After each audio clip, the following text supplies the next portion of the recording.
This one? Shall we bring it down just a little bit and then get it out of the shelf? It's okay. It's not It's in the okay. shop now. Yeah. Okay. It's okay, it's good. We can start and then. I'm going to be the one interviewing you both.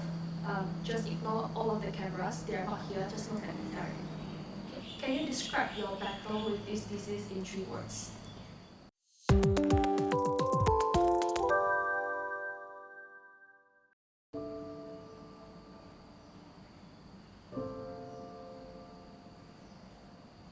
I'm James Su, and this is 63 years old, working in engineering base, and work on more than 30 years in this line. I'm a neuroendocrine tumor patient for last 12 years. Actually, syndrome is just seems like the stomach problem.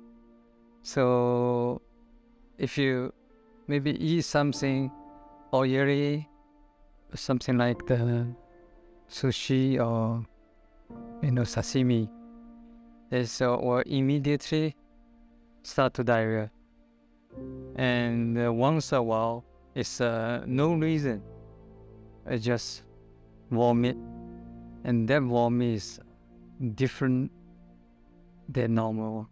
Hi, my name is David Tai, and I'm a medical oncologist practicing in National Cancer Centre, Singapore. Neuroendocrine tumors, or cancers, are tumors that arise from a group of specialized cells called neuroendocrine cells, which exist throughout the body. These neuroendocrine cells share common traits with nerve cells as well as hormone-producing cells. Neuroendocrine tumors is not common. It affects between 5 to 7 out of 100,000 people annually. The cause of neuroendocrine tumors are largely unknown. However, there are certain groups of patients that are at increased risk of developing this condition. Inherited conditions such as multiple endocrine neoplasia 1 are associated with increased risk of development of certain types of neuroendocrine tumors. Neuroendocrine tumors affect females slightly more than males. However, the cause is unknown. Individuals of any age are at risk of developing this condition. However, this condition is rarely seen among children. Importantly, there has never been any environmental nor dietary factors that have been associated with the development of this neuroendocrine tumor. The symptoms for an individual with neuroendocrine tumor consist of the following. Number 1, general symptoms such as tiredness, loss of appetite, or unexplained weight loss. For example, if the tumor resides in the intestines, individuals can experience abdominal distension, change in bowel habits, or nausea and vomiting. And lastly, symptoms pertaining to the secretion of the hormones itself, such as diarrhea, wheezing, and change in skin color. At that time, it considers very, very rare disease. What I suffered actually exactly same as Steve Jobs. Yeah, the former Apple CEO. I checked a lot of medical things. So know a little bit. At that time, it's also very few articles is related to the neuroendocrine. Before I diagnosed this disease, I have a company, mainly doing the mechanical and electrical engineering work. But after that, I was diagnosed by end of 2010. From that, I didn't work for 2 years. And after 2 years, my condition is getting stable. I started to do some freelance job and some consultations beginning of 2017. So I start to full-time work. I get a full-time job as a management member of a company regarding some horologists and watches, which was my hobby from childhood until end of 2019.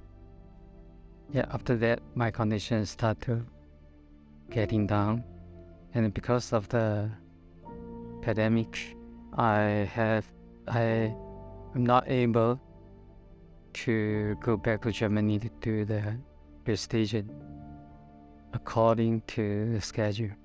And that year, 2020, my condition is getting down and down.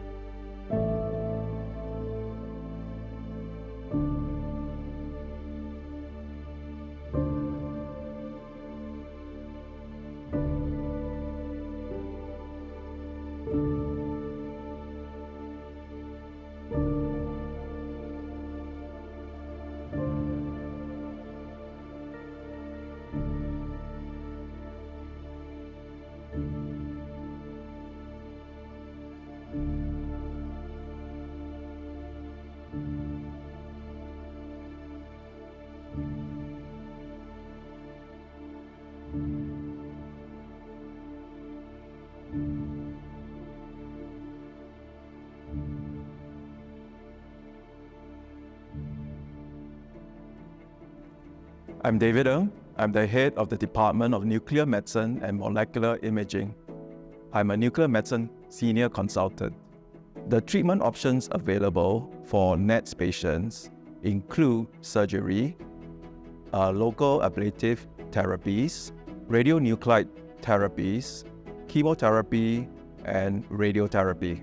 Targeted radiotherapy is also called peptide receptor radionuclide therapy, or in short, PRRT. This involves the infusion of a radio-labeled isotope peptide into the body intravenously, and this drug will basically target the tumor in the body. This PRRT treatment is done over a period of 4 to 6 cycles, each cycle being about 2 to 3 months from the previous cycle. And typically the patient is either able to go home the next day or the same day. Neuroendocrine patients are usually managed on a multidisciplinary approach, and nuclear medicine is one important component of this multidisciplinary approach. Yeah, I'm Sharon Shu, 48. I was a school teacher. Right now, I'm a housewife. For me, of course, I will feel, sad in my heart. But I know I need to be very positive and never give up. I'm looking for all the chance to save my husband. Then this is my mission in my mind. I know very clearly. You need to balance the family and patient. But we are human. We are not Superman. The energy is the limit. But I always put my husband in the first position. I try to, and this is nobody teach you. It's a step by step. I'm not doing very well, but try my best. Anyway, I'm very, very fortunate. I have a good wife, and then actually I always thought her burden actually is heavier than what I'm taking. I was referred to the patient association in Singapore, and then from there I learned the treatment called PRP, and from with that I checked a lot of information and also compared the 4 centers that provide PRP for foreigners. Hi, I'm Bill Claxton. I'm president of Carcinoid Neuroendocrine Tumour Society of Singapore. I was the co-founder of this organization, which was established in 2009.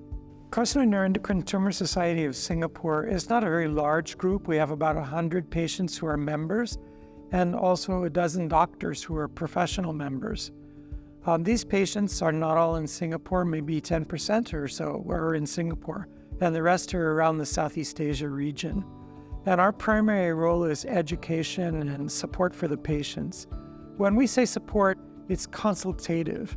So what we do is we meet with the patients who are newly diagnosed or who are going through restaging of their disease at some point.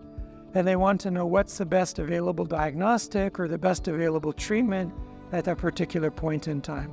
So in terms of patient education, we've done a lot of video recording and webcasting. Singapore, being a center of excellence in the region, has always had conferences like this one that we're attending today, where the top doctors from around the world will come and present papers. And when that happens, we will try to bring the physician to another setting where our patients can join in.